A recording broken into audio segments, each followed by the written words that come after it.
দারুণ স্বাদের ছানার জিলাপি এই যে দেখুন আজকে তৈরি করে ফেললাম। কিভাবে বানাই সাথে থাকুন, দেখতে থাকুন। সবাই ভালো থাকুন, আল্লাহ সবার ভালো রাখুক। রোজা রমজানের দিনে যে দেখেন আমি এখানে 1 কাপ আটা নিয়ে নিছি। তার মধ্যে আমি যে আমার দুধের ছানা, আমি 1 কেজি দুধের ছানার করে নিছি। এটাতে আমি জিলাপি বানাবো, ছানা জিলাপি। যেতে ছানা জিলাপি তার জন্য আমি ছানাটা বেশি নিছি। তো এই যে দেখেন এখানে একটু আমি কর্নফ্লাওয়ার দিয়ে নিলাম। আর একটু এই যে দেখেন আমি হালকা একটু জিরা দিয়ে দিলাম, খাবার ছটা। এইভাবে করে আপনারা পরিমাণ মতো দিবেন।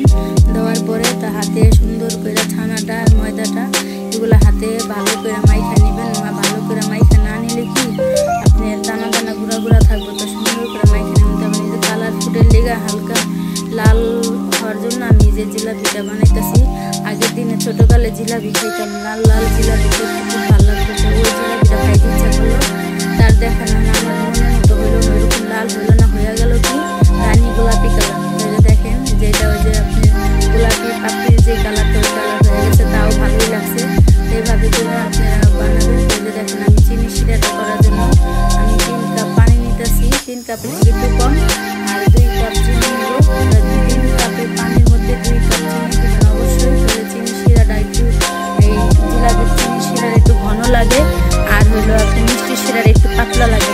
জিলাপি শিরার একটু ঘনের জন্য তারা পানির পরিমাণ একটু দিবেন, আর চিনির পরিমাণ একটু বেশি দেবেন। তাহলে দেখেন এটা আমি চুলায় দিয়ে নিলাম শিরাটা তৈরি করার জন্য। আর ওই যে আমি দেখেন যে আটাটা আমি গোলায় রাখছি, সুন্দর করে ভালো মতো করে পিঠা নিচ্ছি। তো এটা আমি একটা বোতলে ভরতেছি।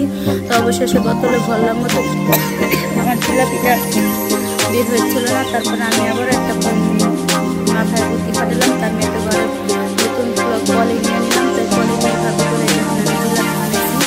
এই যে দেখেন কত সুন্দর জিলাপি হয়ে গেছে। এই আগের মতো লাল লাল জিলাপি আর মনে আছে আগে আমি পুরান ঢাকা থেকে আমার আব্বু জিলাপি আনলে খাইতে ইচ্ছা করতো, সেরকম জিনিস এখন নাই।